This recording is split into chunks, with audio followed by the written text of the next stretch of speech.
Fala pessoal, a gente já está aqui já no pronto para a gente começar a nossa aula do nosso segundo trimestre, que tem como título E o Verbo se fez carne, Jesus sob o olhar do apóstolo João. Eu já estou muito feliz em poder compartilhar com vocês esse vídeo e já fazia algum tempo que as pessoas sempre me perguntam: pastor, o senhor prometeu fazer as aulas da EBD, mas o senhor não conseguiu. E agora? Para esse trimestre, sai essas aulas. Quero dizer que estou começando agora já de novo, para a gente poder chegar até o final com muita alegria, poder compartilhar mais esse conteúdo, poder compartilhar mais essa expressão do entendimento da verdade do Senhor, daquilo que é o Evangelho de Cristo Jesus. Quero mandar aqui o meu abraço novamente para todos os irmãos que compõem a Assembleia de Deus Bela Vista, que é capitaneada pelo nosso pastor José Teixeira Rego Neto. Ele aqui é o nosso pastor que lidera, que compartilha da liderança com o Senhor desta igreja maravilhosa. E é em nome dele também que eu saúdo a todos com a paz do Senhor e peço a você que já esteja compartilhando aqui esta live, compartilhando para o seu amigo, para aquela pessoa próxima, para que possamos junto nesse vídeo aqui já comentar algumas coisas e gerar um pouco de edificação espiritual para aqueles irmãos que precisam crescer espiritualmente, precisam estar sempre nessa busca do entendimento maior das coisas de Deus, crescendo nas coisas de Deus. Recentemente fiz uma viagem a São Paulo para participar da nossa Conferência Nacional de Escola Bíblica. E lá, meus irmãos, a partir de temas muito importantes, participei de alguns, não de todos, mas podendo ver novamente a importância que há na escola bíblica para o compartilhar deste ensino, para o crescimento da verdade do Senhor.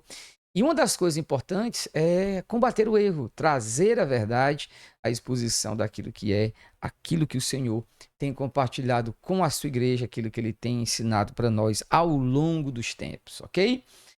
Então, vamos agora conhecer a nossa revista para esse trimestre. Enquanto você já abre aí a sua revista, né? O tema da nossa revista é E o Verbo se fez carne, Jesus sobre o olhar do apóstolo do amor. E vamos aqui para o sumário. No sumário, nós vamos ver aqui então que a primeira lição, que é esta que nós vamos apresentar hoje, ela tem como título O Verbo se tornou carne.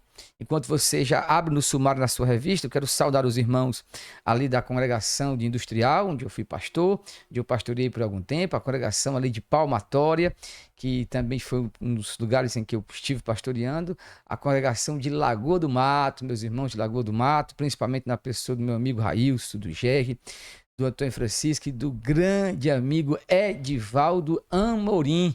Acaba bom demais, mais forrozeiro do que eu, claro, um pouquinho, né? Perco só por causa de 2 palmos. Mas também quero saudar os irmãos que me acompanham de toda a igreja da ADBV e principalmente os meus irmãos agora, onde eu estou aqui auxiliando como pastor, na nossa ADBV sede, a todos esses irmãos maravilhosos que toda quarta-feira estão ali, meus irmãos, juntamente comigo, caminhando nas escrituras. Nós estamos fazendo uma exposição de Tiago e eles têm ali abraçado esse momento de exposição da verdade e tem sido maravilhoso demais pregar o evangelho ali naquela comunidade. O nosso tema, então, da primeira lição, que você já encontrou, o verbo se tornou carne. Logo em seguida, nós teremos uma lição que vai estar versando sobre o novo nascimento. O novo nascimento é a nossa segunda lição. Aí depois nós temos a verdadeira adoração, na lição 3, a lição 4, Jesus, o pão da vida. A lição 5, Jesus, ou a verdade que liberta. Depois, o bom pastor, na lição 6, eu sou a ressurreição e a vida. E aqui, muitas pessoas vão lembrar da nossa exposição que nós fizemos sobre as 7 vezes que Jesus diz eu sou no Evangelho de João. Na lição 8, uma lição de humildade. Lição 9, o caminho, a verdade e a vida. Depois, a promessa do Espírito, a intercessão de Jesus Cristo. E em seguida, o julgamento. Do julgamento, a ressurreição e a renovação da esperança. Para esse trimestre, o nosso comentarista é o pastor Elienay.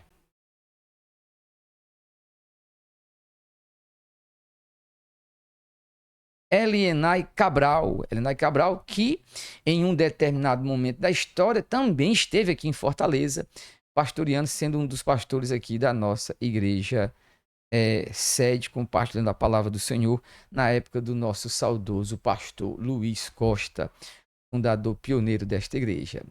Então, esse vai ser aqui, esse é o nosso sumário para esse momento aqui de conhecimento da revista, e nós vamos já passar para a nossa lição de hoje, então, a lição de 6 de abril, que é o verbo que se tornou carne. Existem muitos livros que você pode estar adquirindo, para a sua melhor captação desta lição.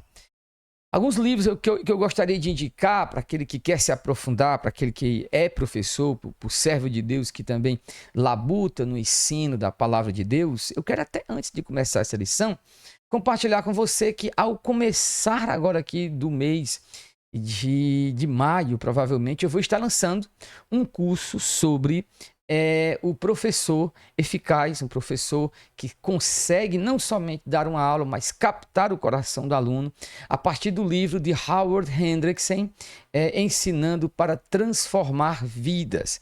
Eu vou estar compartilhando com você esse ensino, Ensinando para Transformar Vidas, a partir deste livro, do Ensinando para Transformar Vidas, do Howard Hendrickson. E se você souber o preço do curso, você já cai para trás. Apenas R$12 esse cursinho, ok? R$12, por R$12 você vai estar adquirindo, R$12 mensais, vai ser coisa linda, e eu vou estar divulgando no meu novo projeto, que é o projeto do Substack, que é uma newsletter, uma carta informativa toda semana, tipo de uma revista, para que você, inscritos meus, toda semana, um podcast, um devocional, onde você vai estar adquirindo por apenas R$12 mensais, assinando por R$12 mensais. É barato demais, tanto o conteúdo que edifica e que transforma vidas. Então, iniciando a nossa lição, o verbo que se tornou carne, nós vamos logo diretamente para o texto áureo.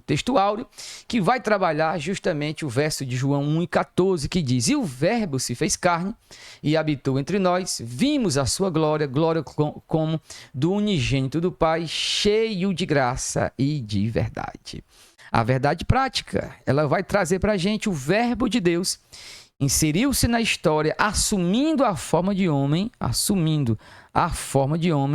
para redimir a nós, os pecadores. Então, o texto áureo já mostra para nós a profundidade do texto bíblico que nós vamos estar abordando, que é o João 1,14, e na verdade prática já nos ensina um dos fatos mais marcantes da história, que é a própria encarnação do Senhor, aquilo que ele fez para nos redimir da maldição do pecado, assumindo a forma humana, a natureza humana, para nos redimir.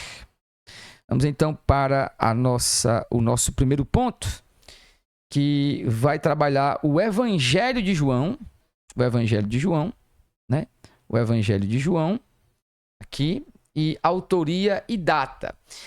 Para aqueles que querem conhecer um pouco mais sobre a disputa e as questões de data, eu recomendo o Evangelho, o comentário do Evangelho de João, por Donald Carson, que saiu pela editora Shed, que é um selo de edições Vida Nova.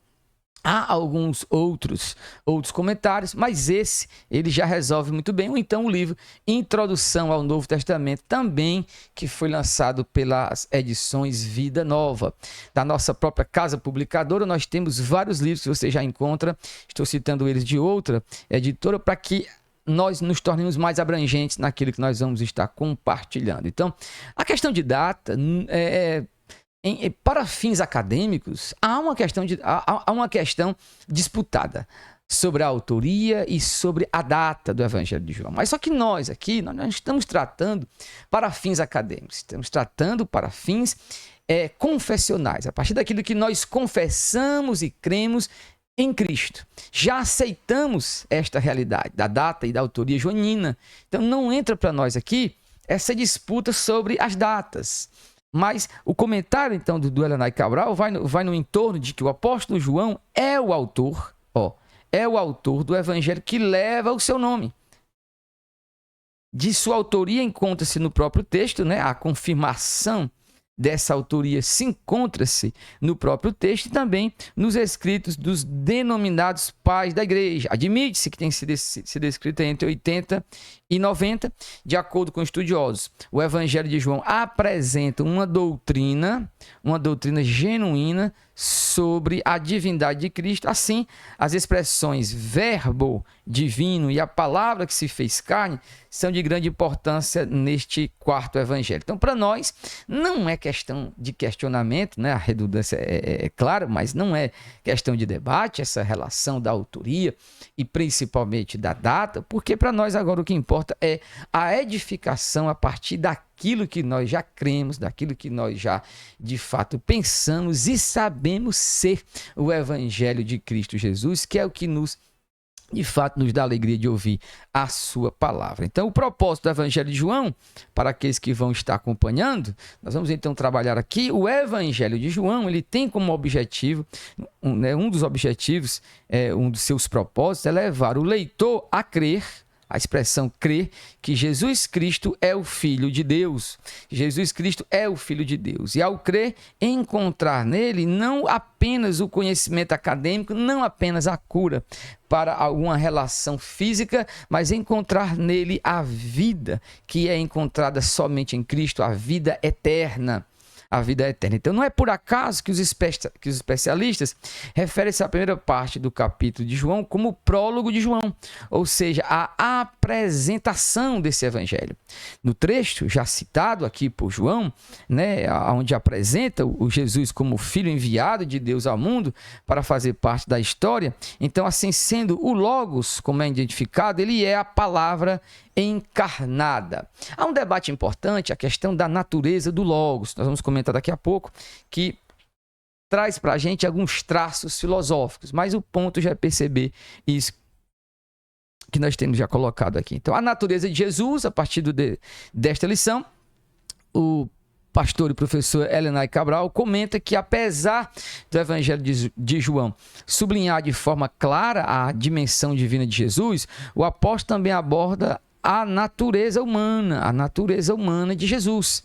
Nesse sentido, o Evangelho não só realça a divindade, mas também discute sua humanidade por meio da morte expiatória do Senhor em favor dos pecados da humanidade. Em João, tanto a divindade quanto a humanidade de Jesus são afirmadas.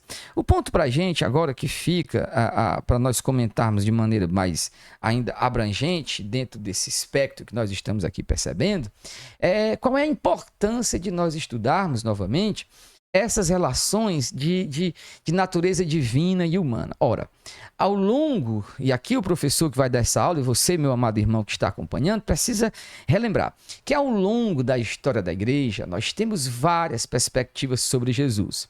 Pessoas que tentam golpear a verdade do Evangelho a partir de ênfases apenas num lado, num aspecto, reduzindo a pessoa de Cristo àquilo que eles de fato acham melhor. Então você vai ter aqueles que reduzem Jesus apenas ao ser humano, sendo assim Cristo passa a ser um revolucionário, apenas um profeta, esquecendo-se então da relação divina em Cristo Jesus. E o outro ponto importante, que não pode ser deixado de ser comentado por nós aqui, é aqueles que reduzem Jesus ao aspecto divino. Então, eles desprezam o aspecto humano e fazem de Jesus apenas alguém que é Deus, mas que não se encarnou. Ora, se Cristo não se encarnou, logo a salvação ainda não está posta e estamos todos nós presos ainda em nossos pecados, sobre a condenação eterna. Então, estudar a unidade da pessoa divina é o que é necessário para o nosso tempo, para que nós não venhamos a cair de um lado, afirmando somente a humanidade, e nem do outro, afirmando somente a divindade. O nosso Cristo, o Salvador da nossa alma, ele é Deus homem, ele é o Verbo que se tornou carne, esta é a expressão. Então, o Verbo de Deus, aqui o autor trabalha a revelação que ultrapassa o passado. Quando João redigiu a introdução do Evangelho, ele fala: no princípio era o Verbo. É provável que tenha como referência Gênesis 1:1. Aqui eu não vou dizer que esse texto simplesmente é provável. Na verdade, eu vou dizer que isso aqui é uma interpretação.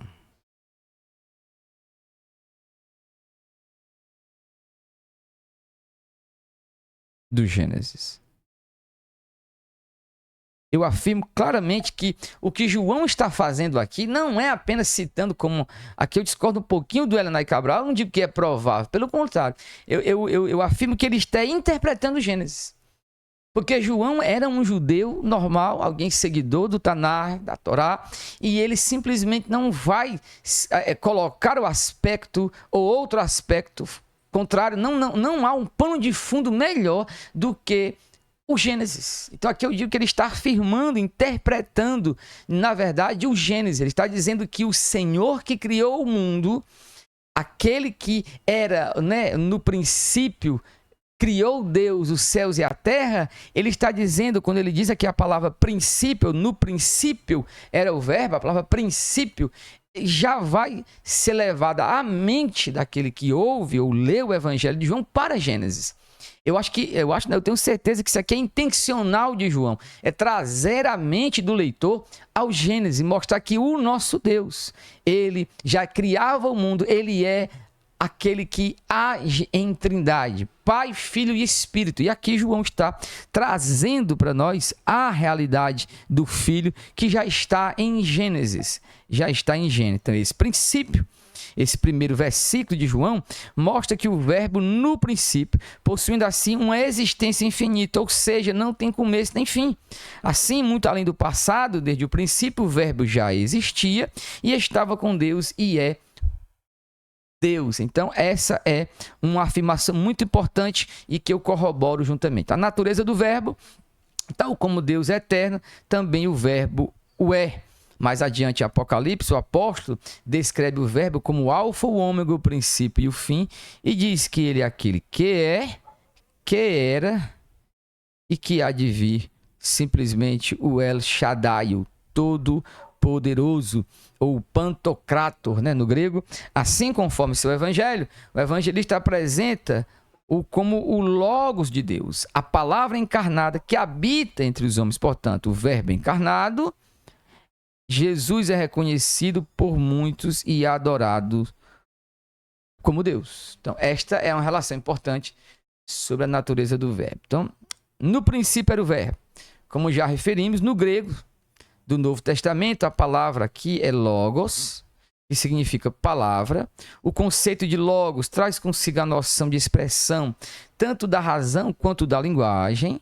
Nesse sentido, a forma mais adequada de compreender este termo relaciona-se com as maneiras pelas quais Deus quis se manifestar ao ser humano. Assim, o conceito mais apropriado para logos encontra-se em Jesus, que representa a expressão da divindade, a revelação de Deus.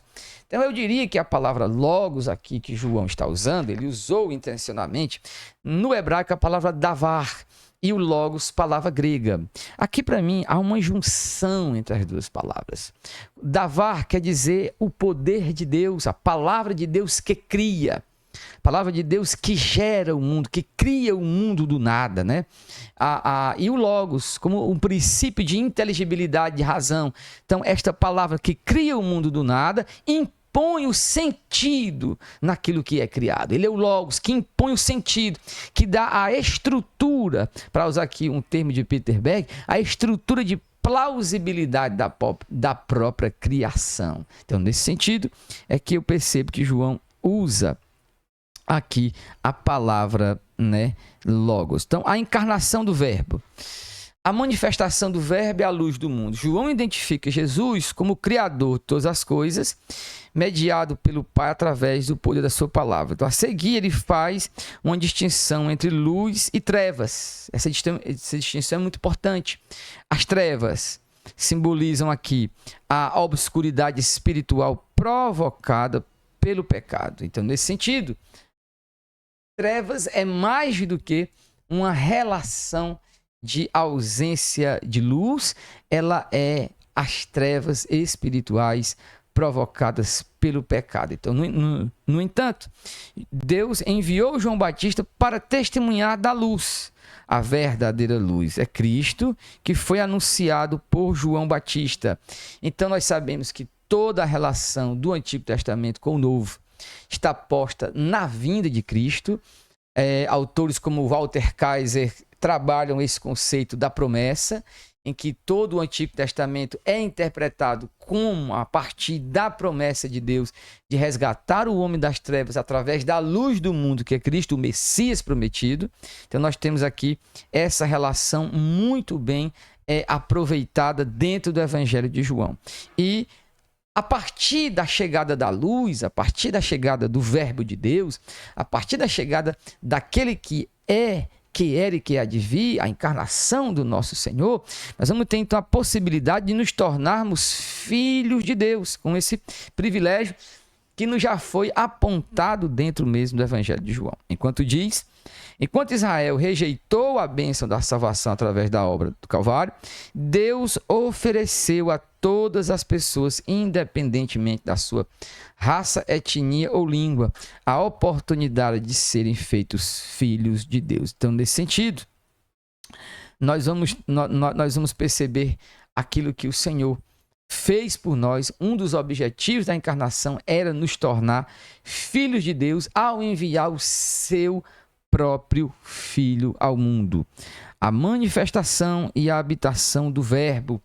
A frase "o Verbo se fez carne" sugere a humanização de Deus, que passou a viver entre os homens. Aí, quando aqui a expressão, para não causar mal entendido, a expressão humanização, essa expressão aqui que ele usou, humanização de Deus, nós precisamos entender que isso aqui sempre se refere à segunda pessoa da Trindade, ok? Isso é importante, porque quando eu uso a expressão humanização de Deus, eu posso cair num conceito liberal que não entende desta forma que nós estamos entendendo. Então aqui a humanização é sinônimo de encarnação para todos nós. Nesse sentido, o termo verbo possui uma conotação muito mais rica e profunda do que qualquer conceito filosófico. Isso é importante para a gente também, essa expressão aqui, porque Deus entra na história. Deus entra na história. Para os filósofos, todos os deuses permanecem aquém da história ou são a própria história. Somente no cristianismo você tem um Deus que cria a história e passa a habitar dentro dela. É importante notar a expressão habitou entre nós. No texto grego, essa expressão de que o verbo armou, acho muito linda essa expressão, armou o seu tabernáculo entre nós, armou a tenda.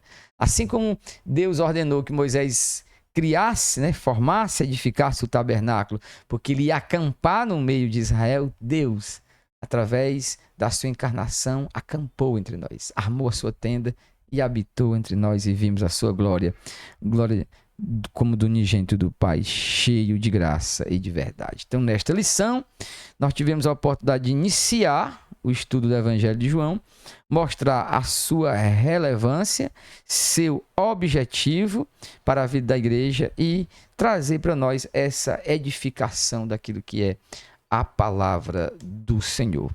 Eu quero agradecer a você por esse momento, por esse comentário, e peço a você que esteja sempre compartilhando os nossos vídeos aqui, o nosso conteúdo, assinando aqui o nosso canal, sendo edificado. E agora também nesse projeto, assina lá a minha Substack, a nossa newsletter, apenas R$12 mensais, onde vai ter muita coisa boa que edifica também a tua vida, ok? Então, que Deus em Cristo te abençoe.